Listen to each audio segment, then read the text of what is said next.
বাঁচাইছে পুরুষ নির্যাতন মামলা হয় না, নাহলে যেই পরিমাণ অত্যাচার জামাই করি আমার তো এই জন্মে যাবিনি হইতো না।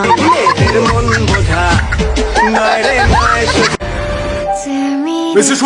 对不起，我来晚了。对不起，我来晚了。我不认识你。就是他打的。